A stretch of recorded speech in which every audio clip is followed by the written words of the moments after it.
Hello friends, P S C tips and ട്രിക്സിൻ്റെ പുതിയൊരു വീഡിയോയിലേക്ക് ഏവർക്കും സ്വാഗതം. അപ്പോൾ കഴിഞ്ഞ കുറച്ച് ക്ലാസ്സുകളായിട്ട് നമ്മൾ സെറ്റിൻ്റെ ഇമ്പോർട്ടൻറ്റ് പ്രീവിയസ് ഇയർ ക്വസ്റ്റ്യൻസും അതുപോലെ ഓരോ ഓപ്ഷൻസിൻ്റെയും റിലേറ്റഡ് ഫാക്ട്സ് അടങ്ങുന്ന ക്ലാസ്സുകൾ നമ്മുടെ ചാനലിലൂടെ പ്രൊവൈഡ് ചെയ്യുന്നുണ്ട്. സോ ആ ക്ലാസ് കാണാത്ത കുട്ടികൾ മാക്സിമം ക്ലാസ്സസ് കാണാൻ ശ്രമിക്കുക. നമുക്കിനി സെറ്റിന് 2 ദിവസം കൂടെ മാത്രമേ ബാക്കിയുള്ളൂ അല്ലേ. സോ എന്ത് ചെയ്യാണ്, ഈ ദിവസം മാക്സിമം പഠിച്ച കാര്യങ്ങൾ റിവൈസ് ചെയ്യാൻ ശ്രമിക്കുക. പുതിയ കാര്യങ്ങൾ പഠിക്കുന്നതിന് പകരം പഠിച്ച കാര്യങ്ങൾ എന്ത് ചെയ്യണം, മാക്സിമം റിവൈസ് ചെയ്യുക. സോ അതിനെപ്പോഴും നമുക്ക് വേണ്ട എന്താ, മോക്ക് ടെസ്റ്റ് ആണ് അല്ലേ. സോ ഇന്നത്തെ ക്ലാസ്സിൽ ഒരു കുഞ്ഞു മോക്ക് ടെസ്റ്റ് ആണ് നമ്മൾ ചെയ്യുന്നത്. 10 ക്വസ്റ്റ്യൻ ആണ് നമ്മൾ ഇതിൽ ഉൾപ്പെടുത്തിയിട്ടുള്ളത്. നിങ്ങൾ എന്ത് ചെയ്യണം, സെറ്റ് എക്സാം എഴുതുന്ന പോലെ തന്നെ ഈ എക്സാം ഒന്ന് അറ്റൻഡ് ചെയ്യുക. സോ നിങ്ങൾക്ക് ഇതിൽ എത്ര മാർക്കാണോ കിട്ടുന്നതെന്ന് ജസ്റ്റ് ഒന്ന് കമൻറ്റ് ചെയ്യുക. ഓക്കെ, സോ ഫസ്റ്റ് ക്വസ്റ്റ്യൻ ഇതാണ്: the spiritual teacher Tirthankara is related to which religion? Options വായിക്കാം: Hinduism, Sikhism, Buddhism, Jainism. Okay, so ഇവിടെ ആൻസർ എന്താണ്? യെസ്, അത് ജൈനീസ് ആണ്. ഓക്കെ, അപ്പോൾ ഈ answer option D Jainism. Clear അല്ലേ? സോ നിങ്ങൾക്ക് ഈ ക്വസ്റ്റ്യൻ കിട്ടിയിട്ടുണ്ടെങ്കിൽ നിങ്ങൾ കൗണ്ട് ചെയ്യുക. 1 മാർക്ക് കിട്ടി. ഓക്കെ, അങ്ങനെ കൗണ്ട് ചെയ്യുക കേട്ടോ. എന്നിട്ട് ലാസ്റ്റ് കമൻറ്റ് ചെയ്യുക എത്രയാണ് ടോട്ടൽ മാർക്ക് എന്ന്. ഓക്കെ അല്ലേ? സോ നമുക്ക് അടുത്ത ക്വസ്റ്റ്യൻ നോക്കാം. നെക്സ്റ്റ് ക്വസ്റ്റ്യൻ ഇതാണ്: the psychological theory of intelligence which describes human intelligence as a combination of operations, contents and products. ഏതാണ്? നമുക്ക് 4 ഓപ്ഷനാണ് തന്നിരിക്കുന്നത്: structure of intellect, Spearman's theory, multiple intelligence theory, Thurstone's intelligence theory. Okay അല്ലേ? അപ്പോൾ ഇതിൻ്റെ answer എന്താണ് വരിക? യെസ്, അത് ഓപ്ഷൻ എ ആണ്, സ്ട്രക്ചർ ഓഫ് ഇൻ്റലക്റ്റ്. ഈ സ്ട്രക്ചർ ഓഫ് ഇൻ്റലക്റ്റ് ആരുടെയാണ്? യെസ്, അത് ഗിൽഫോർഡിൻ്റെ ആണ്. ഗിൽഫോർഡിൻ്റെ ആണ് സ്ട്രക്ചർ ഓഫ് ഇൻ്റലക്റ്റ്. ഓക്കെ, ഇനി സ്പിയർമാൻ തിയറി, സ്പിയർമാൻ്റെ തിയറി ഏതായിരുന്നു? യെസ്, അത് 2 ഫാക്ടർ തിയറിയാണ്. ഏതാണ്? 2 ഫാക്ടർ തിയറി. ഇനി മൾട്ടിപ്പിൾ ഇൻ്റലിജൻസ് തിയറി അതാരുടെയാണ്? അത് ഹവേർഡ് ഗാർട്ട്നറിൻ്റെയാണ്. ആരുടെയാണ്? ഹവേർഡ് ഗാർട്ട്നർ. ഇനി തേഴ്സ്റ്റൻ്റെ ആണ് ഇൻ്റലിജൻസ് തിയറി. ഓക്കെ അല്ലേ? അപ്പോൾ ഈ ഒരൊറ്റ ക്വസ്റ്റ്യൻ നമ്മൾ ഒരുപാട് ക്വസ്റ്റ്യൻ പഠിച്ചു അല്ലേ. ഏതൊക്കെയാണ്? സ്ട്രക്ചർ ഓഫ് ഇൻ്റലക്റ്റ് അത് പ്രപ്പോസ് ചെയ്തതാരാണ്? അത് ഗിൽഫോർഡാണ്. അതാണ് നമ്മുടെ ആൻസർ. ഓക്കെ, സ്പിയർമാൻ്റെ 2 ഫാക്ടർ തിയറി, ജി ഫാക്ടറും എസ് ഫാക്ടറും. ഇനി multiple intelligence theory Howard Gardner. Okay അല്ലേ? ഇനി തേഴ്സ്റ്റൻസിൻ്റെ ഇൻ്റലിജൻസ് തിയറി. ഓക്കെ അല്ലേ? ഓക്കെ, സോ അടുത്ത ക്വസ്റ്റ്യൻ നോക്കാം. First education commission after independence. ഇത് നമ്മുടെ ക്ലാസ്സിൽ നമ്മൾ ഡിസ്കസ് ചെയ്തൊരു ക്വസ്റ്റ്യൻ ആണ്. അപ്പോൾ ഇതിൻ്റെ ആൻസർ ഏതാണ് വരിക? First education commission after independence.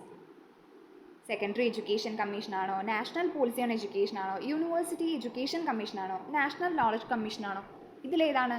Yes, അത് ഓപ്ഷൻ സി യൂണിവേഴ്സിറ്റി എഡ്യൂക്കേഷൻ കമ്മീഷനാണ് അല്ലേ. യൂണിവേഴ്സിറ്റി എഡ്യൂക്കേഷൻ കമ്മീഷനാണ് ഇൻഡിപെൻഡൻസ് ഇന്ത്യയിലെ ഫസ്റ്റ് എഡ്യൂക്കേഷൻ കമ്മീഷൻ. അത് വന്ന ഇയർ ഏതാണ്? അത് 1948-49 ആണ്. ഇനി ആ കമ്മീഷൻ്റെ ചെയർമാൻ ആരാണ്?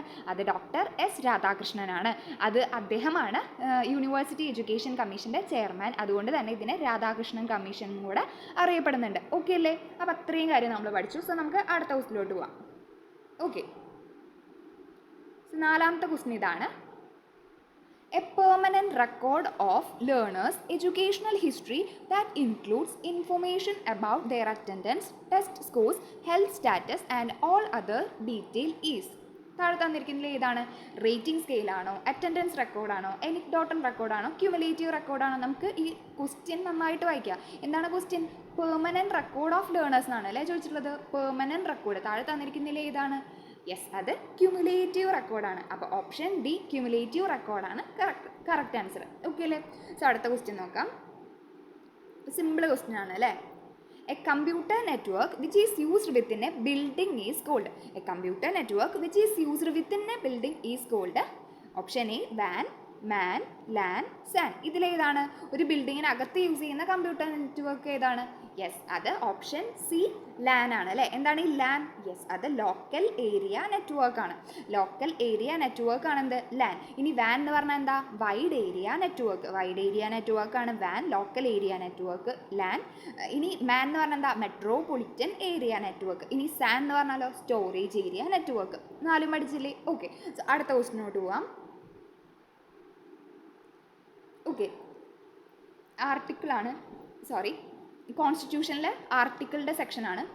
The constitutional article which state that the state should provide free and compulsory education to all children until they are 14 years age. 6-നും 14 വയസ്സിനും ഇടയിലുള്ള കുട്ടികൾക്ക് സൗജന്യവും നിർബന്ധിതമായ വിദ്യാഭ്യാസം കൊടുക്കണമെന്ന് പറഞ്ഞ ഭരണഘടന ആർട്ടിക്കിൾ ഏതാണ്? ഓക്കെ, ഏതാണ്? യെസ്, അത് ആർട്ടിക്കിൾ പറഞ്ഞേ. Option B article 21A. Article 21A ആണ് എന്താ പറഞ്ഞത്, the state should provide free and compulsory education to all children until they are 14 years age. Okay അല്ലേ? ഓക്കെ. അപ്പോൾ ഓപ്ഷൻ ബി ആണ് കറക്റ്റ് ആൻസർ. നിങ്ങൾ മാർക്ക് കൗണ്ട് ചെയ്യുക കേട്ടോ, നിങ്ങൾക്ക് എത്ര മാർക്ക് കിട്ടിയെന്ന് കൗണ്ട് ചെയ്ത് പോകാം അപ്പം. ഓക്കെ അല്ലേ? ഓക്കെ. ഇത് 86th കോൺസ്റ്റിറ്റ്യൂഷണൽ അമെൻമെൻ്റ് ആണ് കേട്ടോ. 86ാമത്തെ ഭരണഘടനാ ഭേദഗതി 2002 ആർട്ടിക്കിൾ 21A. ഓക്കെ അല്ലേ? സോ അടുത്ത ക്വസ്റ്റ്യൻ നോക്കാം. Which among the following is not a reflective practice? താഴെ തന്നിരിക്കുന്നതിൽ ഏതാണ് റിഫ്ലക്റ്റീവ് പ്രാക്ടീസ് അല്ലാത്തത്? Video recording, peer observation, journal writing, lethargic participation. എളുപ്പമാണ് അല്ലേ? ഏതാണ് ഇതിൽ വരിക? യെസ്, അത് ഓപ്ഷൻ ഡി ലെതാർജിക് പാർട്ടിസിപ്പേഷൻ ആണ്. ഓക്കെ അല്ലേ? ഓക്കെ. സോ അടുത്ത ക്വസ്റ്റ്യൻ നോക്കാം. ഇത് നമ്മൾ ഓൾറെഡി പഠിച്ചിട്ടുള്ള ക്വസ്റ്റ്യൻ ആണ് അല്ലേ?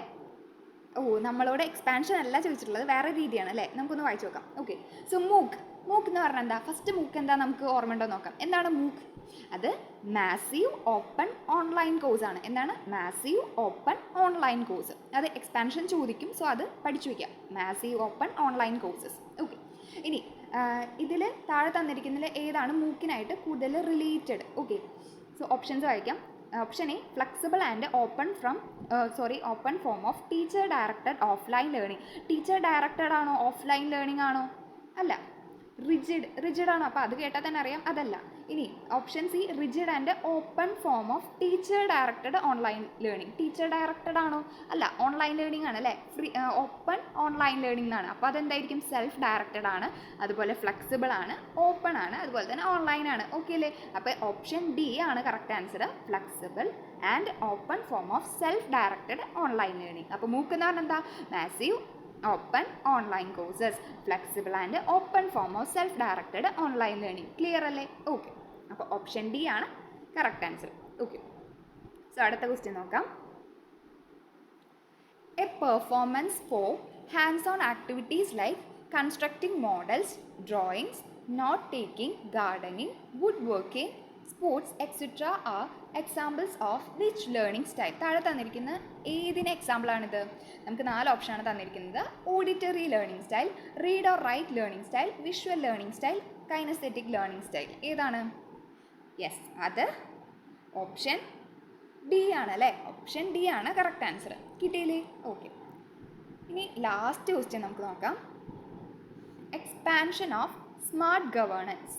സ്മാർട്ട് ഗവേണൻസിൻ്റെ എക്സ്പാൻഷൻ താഴെ തന്നിരിക്കുന്നതിൽ ഏതാണ്? നിങ്ങൾ ഓപ്ഷൻസ് വായിച്ച് നോക്കുക, എന്നിട്ട് ഏതാണ് കറക്റ്റ് ആൻസർ നോക്കാം. ഓക്കെ.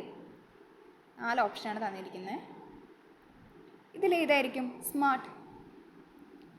SMART. സ്മാർട്ട് എന്ന് പറഞ്ഞാൽ എന്താ? യെസ്, അത് ഓപ്ഷൻ ബി ആണ് കേട്ടോ. ഓപ്ഷൻ ബി, അതായത് simple. S for simple, M for moral, A for accountable, R for responsive, T for transparent. അപ്പോൾ സ്മാർട്ട് ഗവേണൻസ് എന്ന് പറഞ്ഞാൽ എക്സ്പാൻഡ് ചെയ്യാൻ ചോദിച്ചു കഴിഞ്ഞാൽ എന്താ വരിക?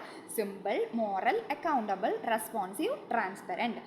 Option B is the right answer. അപ്പോൾ 10 ക്വസ്റ്റ്യൻ നമ്മുടെ കഴിഞ്ഞു. അപ്പോൾ നിങ്ങൾക്ക് ഈ 10ൽ നിങ്ങൾക്ക് എത്ര മാർക്കാണ് കിട്ടിയെന്ന് ജസ്റ്റ് ഒന്ന് കമൻറ്റ് ചെയ്യുക. നിങ്ങൾക്ക് ഈ ക്ലാസ് ഇഷ്ടമാണെങ്കിൽ ഒന്ന് ലൈക്ക് ചെയ്യുക, യൂസ്ഫുള്ളായി തോന്നുകയാണെങ്കിൽ ചാനൽ ഒന്ന് സബ്സ്ക്രൈബ് ചെയ്യുക, അതുപോലെ തന്നെ മാക്സിമം ഫ്രണ്ട്സിനൊക്കെ ഷെയർ ചെയ്ത് കൊടുക്കുക. Thanks for watching.